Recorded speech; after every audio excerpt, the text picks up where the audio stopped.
తూర్పుగోదావరి జిల్లాలోనే కుండలీశ్వరం అని ఒక క్షేత్రం ఉంది. నేను ఒకప్పుడు కాశీ వెళ్ళాను. వెడితే కాశీలో ప్రధాన అర్చకుడు నన్ను అడిగాడు, కుండలీశ్వరంలో దర్శనం చేసుకున్నారా అని అడిగాడు. అరే ఏదో చేశానండి చెప్పాను అనుకోండి. చాలా మంది కుండలీశ్వరం చూడకుండా కాశీ వస్తారు. ఎందుకండి?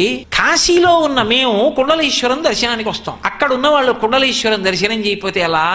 కుండలేశ్వరం మన మురముళ్ళకి దగ్గరగా ఉంది. కాకినాడ నుంచి వచ్చిన దగ్గరే, ఇటు రాజమండ్రి నుంచి వచ్చిన దగ్గరే, మధ్యలో ద్రాక్షారామం కలుస్తుంది. చాగంటి కోటేశ్వరరావు గారి ప్రవచనం వింటుంటా. అవునండి. కాశీ వెళ్దాం అనుకున్నాం, కానీ ఆయన విన్న తర్వాత ఏమనిపించింది అంటే ఫస్ట్ ఇక్కడికి వచ్చిన తర్వాత కాశీ దర్శనం చేసుకుంటే చాలా మంచిది అని చెప్పారు. అందువల్ల ఫస్ట్ ఇక్కడికి వచ్చి స్నానం కూడా చేశాం. మేము వృద్ధగవతి మీద దీంట్లోని స్నానం చేసి ఇప్పుడు దర్శనం చేసి వస్తున్నాం. మాకు చాలా ఆనందంగా ఉంది. ఇక్కడ ఈ గోదావరిలో వృద్ధులు కూడా స్నానం చేస్తే వృద్ధాప్యం పోయి యవ్వనం వయసు వస్తుందని పురాణాల్లో చెప్పంటే, యవ్వనం వయసు వస్తుందంటే పడుచుతనం వస్తుందని కాదండి, సంపూర్ణ ఆరోగ్యవంతులుగా ఉంటారని పురాణాల్లో చెప్పబడుతోంది. కాశీ వెళ్ళాలంటే ముందుగా ఈ క్షేత్రానికి రావాలి. ఇక్కడ గోదావరి స్నానం చేసి ఈ స్వామిని దర్శనం చేసుకుని అప్పుడు కాశీ వెళ్ళి వారికి మాత్రమే మేము సంకల్పం చెప్తామండి. బ్రహ్మశ్రీ చాగంటి కోటేశ్వరరావు గారు అంతటా ఆయన ఈ మధ్యకాలంలో కాశీ వెళ్తే అక్కడ ఆలయ ప్రధానార్చకులు ప్రశ్నించారటండి కోటేశ్వరరావు గారిని. ఏమని ప్రశ్నించారటండి? కోటేశ్వరరావు గారు కాశీ వచ్చారు, బాగానే ఉంది, కాశీ కన్నా విశిష్టమైన క్షేత్రము మీకు దగ్గరలో ఉంది, ఎప్పుడైనా వెళ్ళారా? ఆ క్షేత్రానికి వెళ్ళి ఈ క్షేత్రానికి రావాలి. మీరు కుండలేశ్వరం వెళ్ళాలనుకోండి, కాకినాడ నుంచి వచ్చిన, రాజమండ్రి నుంచి వచ్చిన ద్రాక్షారం భీమేశ్వర స్వామి ఆలయం తగులుతుందండి. ఇక్కడ దర్శనం చేసుకొని కుండలేశ్వరం అని వెళ్ళొచ్చు. కుండలేశ్వరంలో దర్శనం చేసుకొని దక్షిణ కాశీ అయిన ద్రాక్షారం భీమేశ్వర స్వామి గుడికి అయినా రావచ్చండి. హలో, హాయ్ అండి, welcome to Kaveshwari media YouTube channel. ఇప్పుడు మన రాజు గారితో, రైజింగ్ రాజు గారితో, అదే నాన్నగారు నేను ఇద్దరం కలిసి మన కుండలేశ్వరం గుడికి వచ్చాము. ఎందుకు అన్ని నువ్వే చెప్పి ఇంక నన్ను తీసుకొని రావడం చెప్పు. అందుకని గ్యాప్ ఇచ్చాను నీకు, చెప్పు. అండి, అందరికీ నమస్కారం. కావేశ్వరి మీడియా. మరి కుండలేశ్వరం మన మురముళ్ళకి దగ్గరగా ఉంది. కాకినాడ నుంచి వచ్చిన దగ్గరే, ఇటు రాజమండ్రి నుంచి వచ్చిన దగ్గరే, మధ్యలో ద్రాక్షారామం కలుస్తుంది. మరి ఈ రోజున మీ అందరికీ ఈ దూరాన్నున్న మరి ఈ కోనసీమ ఇక్కడ ఉన్న మన మురముళ్ళ దగ్గర ఉన్న కుండలేశ్వర స్వామి ఆ ప్రఖ్యాతల గురించి, ఆయన విశిష్ట గురించి మీకు తెలియజేయడం కోసం నా కొడుకు, నేను, మరి మీ ఇద్దరం కూడా ఈ కుండలేశ్వరం రావడం జరిగింది. మీరు ఈ కావ్యశ్రీ మీడియాలో చూసి అక్కడ అందులో ఉన్న నెంబర్కి ఏమైనా మీకు డౌట్లు ఉంటే ఫోన్ చేసి మరి మీరు కూడా వచ్చి ఆ కుండలేశ్వర స్వామిని దర్శించుకొని ఆయన ఆశీస్సులు పొందాలని, అందరూ బాగుండాలని, అందులో మేము ఉండాలని కోరుకుంటూ మీ జబర్దస్త్ రైజింగ్ రాజ్.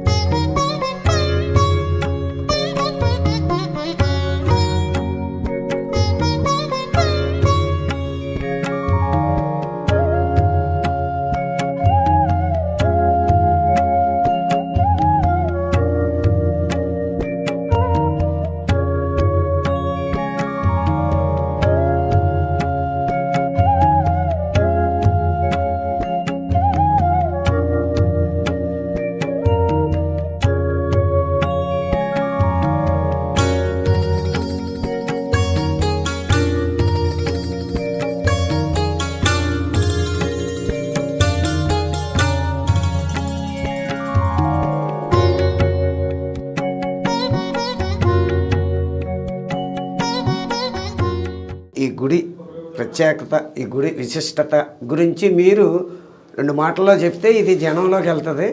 ఆ జనంలోకి వెళ్ళిన తర్వాత ఇప్పటికి మన చాగంటి కోటేశ్వరరావు గారు చెప్పిన దాన్ని బట్టి జనం తండోపతండోపులుగా వస్తున్నారు.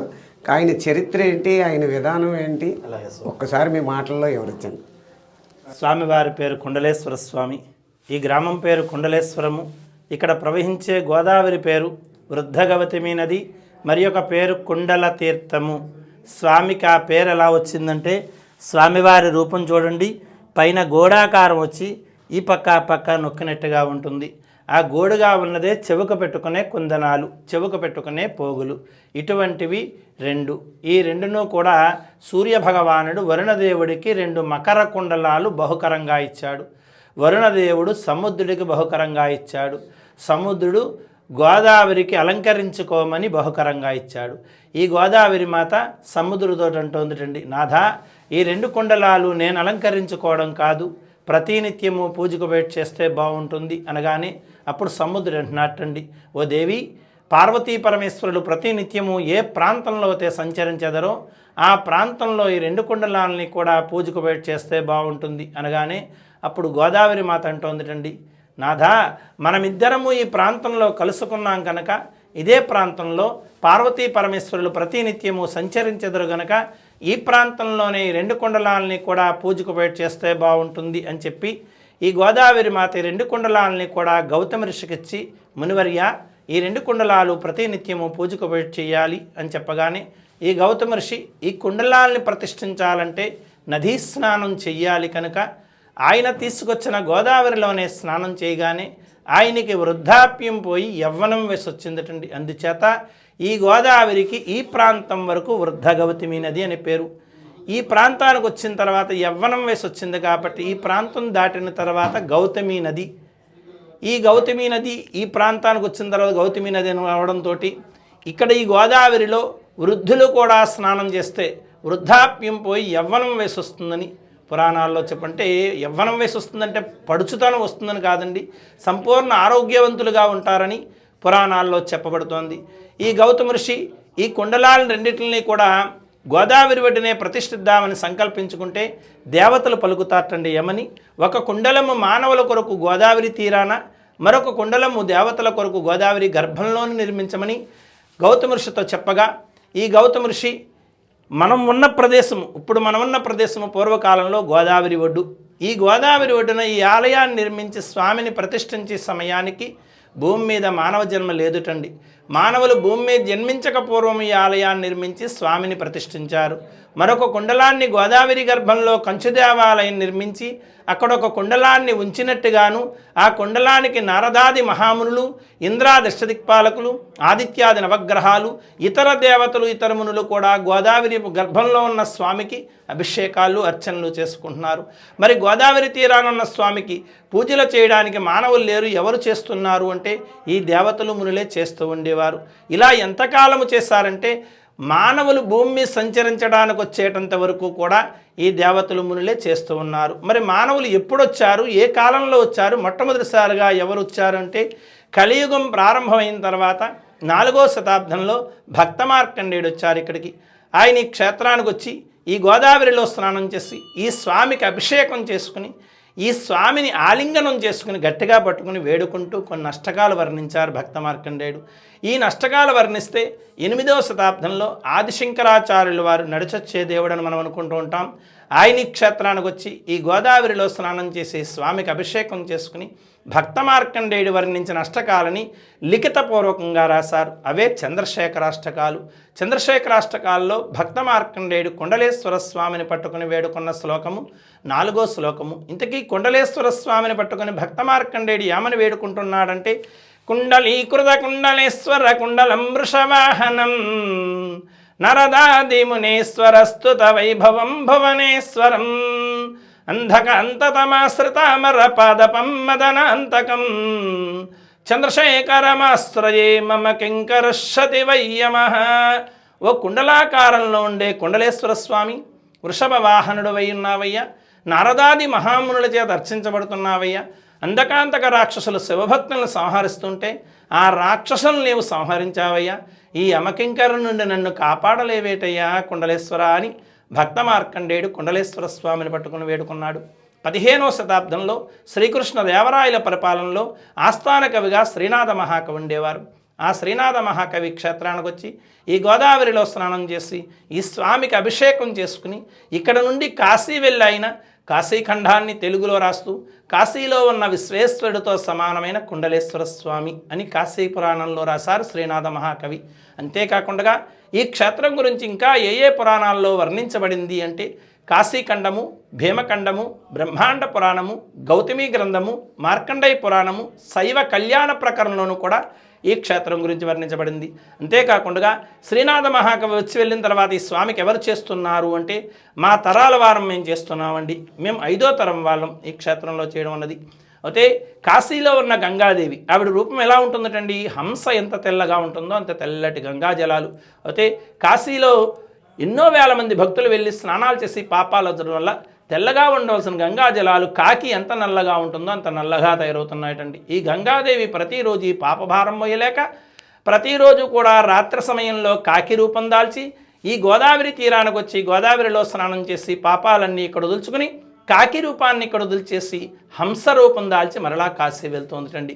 కాశీలో ఉన్న గంగాదేవి అంతేకాకుండా మన భూమండలంలో ఉన్న పుణ్యనదులన్నీ కూడా ప్రతిరోజు పాపభారం మొయ్యలేక ప్రతిరోజు రాత్రి సమయంలో ఈ గోదావరి తీరానికి వచ్చి ఈ గోదావరిలో స్నానం చేసి పాపాలన్నీ ఇక్కడ వదులుచుకుని మరలా యథాస్థానానికి వెళ్తున్నాయటండి.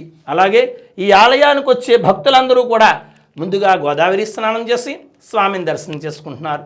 మరి ఇంతమంది వచ్చి గోదావరిలో స్నానాలు చేసి పాపాలు వదులుస్తుంటే మరి గోదావరి మాతకి పాపభారం పెరిగిపోవట్లేదా అండి? అప్పుడు సముద్రుడు అన్నట్టండి గోదావరి మాతతోటి, ఓ దేవి, రోజుకు 3 పర్యాయాలు నేను నీ చెంతకొస్తా, నీ దగ్గరున్న పాపాలన్నీ నేను తీసుకెళ్ళిపోతూ ఉంటా. అందుచేత ఈ గోదావరికి పర్యాయానికి ఒక్కసారి పునీతం అవుతోంది, మోక్షం చెందుతోంది. అందుచేతనే మన భూమండలంలో ఉన్న పుణ్య నదులన్నిటికీ కూడా 12 సంవత్సరాలకు ఒక్కసారి పుష్కరాలు వస్తే ఈ గోదావరికి ప్రతిరోజు పుష్కరమే. ఎందుచేతనంటే అండి, ఈ గోదావరి పేరు వృద్ధగవతిమి నది అని చెప్పుకున్నాం, మరి ఒక పేరు కుండల తీర్థం అని కూడా చెప్పుకున్నాం. మరి ఆ పేరు ఎలా వచ్చిందంటే, ఆ కుండల తీర్థం అని చెప్పుకోవడం వల్ల ఈ స్వామిని ముట్టుకోవడానికి భక్తులకు అర్హత లేదు. భక్తుల పేరున మేము ముట్టుకుని మేము పూజ చేయడానికి మాకు అర్హత ఉంది. మరి గోదావరి మధ్యలో స్వామిని ముట్టుకోవడానికి భక్తులకు అర్హత ఉంది, కానీ దర్శనం లేదు, దేవతలే పూజలు చేసుకుంటున్నారు. అందుచేత ఆ కుండల తీర్థంలో స్నానం చేసి ఈ స్వామిని దర్శనం చేసుకోవాలి.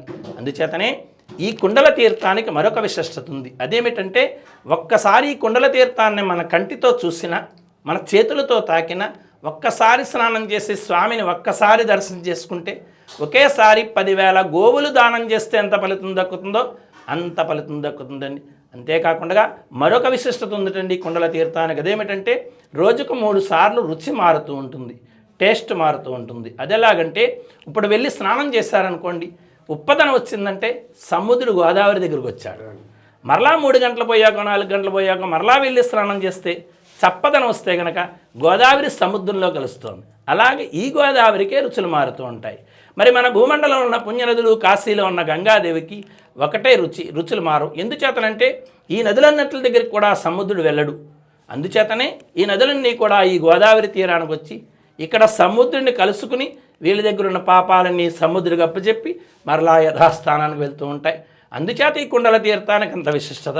అంతేకాకుండా ఇక్కడ గోదావరి స్నానమే ప్రాముఖ్యత అని చెప్పుకున్నాం. కాశీ వెళ్ళాలంటే ముందుగా ఈ క్షేత్రానికి రావాలి, ఇక్కడ గోదావరి స్నానం చేసి ఈ స్వామిని దర్శనం చేసుకుని అప్పుడు కాశీ వెళ్ళి వారికి మాత్రమే మేము సంకల్పం చెప్తామండి.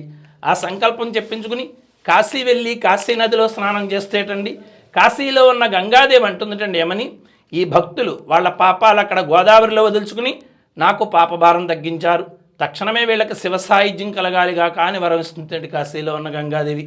అంత విశిష్టమైన క్షేత్రము, విశిష్టమైన తీర్థము. అంతేకాకుండా బ్రహ్మశ్రీ చాగంటి కోటేశ్వరరావు గారు అంతటా ఆయన ఈ మధ్యకాలంలో కాశీ వెళ్తే అక్కడ ఆలయ ప్రధాన అర్చకులు ప్రశ్నించారటండి కోటేశ్వరరావు గారిని. ఏమని ప్రశ్నించారటండి, కోటేశ్వరరావు గారు కాశీ వచ్చారు, బాగానే ఉంది, కాశీ కన్నా విశిష్టమైన క్షేత్రము మీకు దగ్గరలో ఉంది, ఎప్పుడైనా వెళ్ళారా? ఆ క్షేత్రానికి వెళ్ళి ఈ క్షేత్రానికి రావాలి అన్నారటండి కోటేశ్వరరావు గారిని. తిరిగి కోటేశ్వరరావు గారు అడుగుతున్నారటండి, స్వామి ఆ క్షేత్రం ఎక్కడుందండి, ఈ పేరేమి పేరు అని అడిగారటండి. వెంటనే కోటేశ్వరరావు గారితో అర్చక స్వామి అంటున్నారటండి, స్వామి మీకు దగ్గరలో ఉన్న క్షేత్రం మీకు తెలియలేదు, ఎక్కడో కాశీలో ఉన్న మేమే సంవత్సరానికి ఒక్కసారి వెళ్ళి వస్తున్నాం. కాశీలో ఉన్న యాత్రికులు, కాశీలో ఉన్న అర్చకులు సంవత్సరానికి ఒక్కసారి క్షేత్రానికి వచ్చి ఈ గోదావరిలో స్నానం చేసి ఈ స్వామికి అభిషేకాలు, అర్చనలు, హారతులు ఆ రోజంతా జాగారం చేసి మరుసటి రోజు చుట్టుపక్కల క్షేత్రాలు దర్శించుకుని మరలా కాశీ వెళ్తూ ఉంటారు. అటువంటిది మీకు దగ్గరలో ఉన్న క్షేత్రమే మీకు తెలియకపోతే ఎలా అని చెప్పి అప్పుడు కోటేశ్వరరావు గారితో అర్చక స్వామి అంటున్నారటండి, కోటేశ్వరరావు గారు మీకు దగ్గరలో ఉన్న క్షేత్రము కుండలేశ్వరం అనే క్షేత్రం ఉంది, ఆ క్షేత్రానికి వెళ్ళి ఈ క్షేత్రానికి రండి అని చెప్పి కోటేశ్వరరావు గారి చేతికి అర్చక స్వామి కాశీఖండము, భీమఖండము, బ్రహ్మాండ పురాణము, గౌతమి గ్రంథము, మార్కండేయ పురాణము ఇలా కోటేశ్వరరావు గారి చేతికి ఈ పురాణాలన్నీ చేతికిచ్చి కోటేశ్వరరావు గారు ఈ పురాణాలన్నీ క్షుణ్ణంగా తిరిగేసి ఆ క్షేత్రం గురించి క్షుణ్ణంగా తెలుసుకున్న తర్వాత అప్పుడు ఆ క్షేత్రానికి వెళ్ళి క్షేత్రానికి రండి అనగానే కోటేశ్వరరావు గారి కుండలేశ్వర స్వామి క్షేత్రం గురించి కాశీలో క్షుణ్ణంగా తెలుసుకుని తిరిగి వచ్చిన తర్వాత ఈ క్షేత్రానికి వచ్చారండి. ఆయన ఎప్పుడు వచ్చారండి, 2015 పుష్కరాలకు ముందు వచ్చారు. వచ్చి ఈ గోదావరిలో స్నానం చేసి స్వామికి అభిషేకం చేసుకుని అప్పట్లో ఆయన సొంత ఖర్చుతో ఈ గోదావరి తీరాన 7 లక్షలు ఖర్చు పెట్టి ఒక స్నానాల రేవు కట్టించారండి ఆయన కోటేశ్వరరావు గారు. అంతేకాకుండా ఇక్కడ దగ్గరలో యానంలో ఉపన్యాసం చెప్తూ ఈ క్షేత్రం గురించి చెప్పడం జరిగిందండి ఆయన అప్పట్లో. ఆయన అప్పుడు చెప్తే లాస్ట్ ఇయర్ కార్తీక మాసంలో ఒక భక్తుడు ఆయన చెప్పిన వ్యాఖ్యానాన్ని ఇన్స్టాగ్రామ్లో పెట్టారు. తక్షణమే 50 లక్షల మంది చూశారు. అప్పటి నుంచి క్షేత్రానికి భక్తుల తాకిడి పెరిగిందండి. అంత విశిష్టమైన క్షేత్రము, విశిష్టమైన తీర్థము. అంతేకాకుండా విష్ణుమూర్తికి దశావతారాలలాగో ఆయనకి యుగానికి అవతారం. ఈశ్వరుడికి 363 శివలీలలు, ఈయనకి రోజుకో లీల. అయితే మా పూర్వీకులు పురాణాలు తిరిగిస్తే మా పూర్వీకులకు దొరికినవి 24 శివలీలలు దొరికాయి. ఆ 24 శివలీలలు కూడా ఆలయ గోపురం మీద శిల్పాల కింద నిర్మించారు. శివలీలలే కాకుండా శక్తిపీఠాలు, నవగ్రహాలు, అష్టదిక్పాలకులు మొత్తం 70 శిల్పాలు ఆలయ గోపురం మీద ఉంటాయండి. ఇన్ని శివలీలలు, ఇన్ని శిల్పాలతో ఉన్న ఆలయ గోపురం మన ప్రపంచంలో ఇదే మొట్టమొదటి ఆలయం. ఈ ఆలయం మీరు చూసే కొన్ని క్షేత్రాల్లో అనగా గొల్లల మామిడాడ, వేములవాడ ఇలా కొన్ని క్షేత్రాల్లో కొన్ని దేవాలయాల మీద కొన్ని శివలీలలే నిర్మించగలిగారు. అన్ని శివలీలలు నిర్మించలేకపోయారు. ఇప్పటికీ ఆలయ గోపురం మీద ఏ లీలకి ఆ పేరుతో శివలీలలు ఉంటాయి, దర్శనం చేసుకోవచ్చు. అంత విశిష్టమైన క్షేత్రము. సర్వే జనా సుఖినో భవంతు. ఓం నమః శివాయ. స్వామికి ఓం నమః శివాయ. ఓం నమః శివాయ.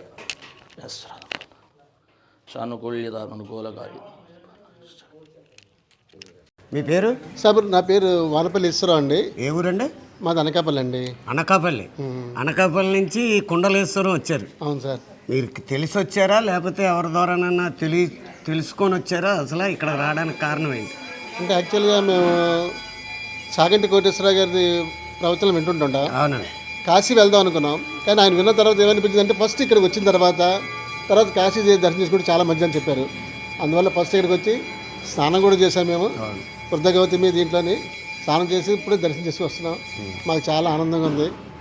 మీ పేరు? నా పేరు ఈశ్వరరావు అండి. మీ పేరమ్మా? శారద అండి. శారద గారు.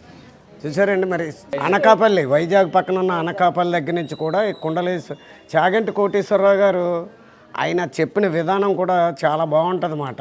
ఆయన కాశీ వెళ్ళేటప్పుడు ఆయన చెప్పిన విధానాన్ని బట్టి, చాగంటి కోటేశ్వరరావు గారు చెప్పిన దాన్ని బట్టి మరి ఎక్కడెక్కడి నుంచో కూడా ఈ కుండలేశ్వర స్వామి గుడికి వస్తున్నారు. కాబట్టి మీరు కూడా ఒకసారి చాగంటి కోటేశ్వరరావు గారిని చూడండి.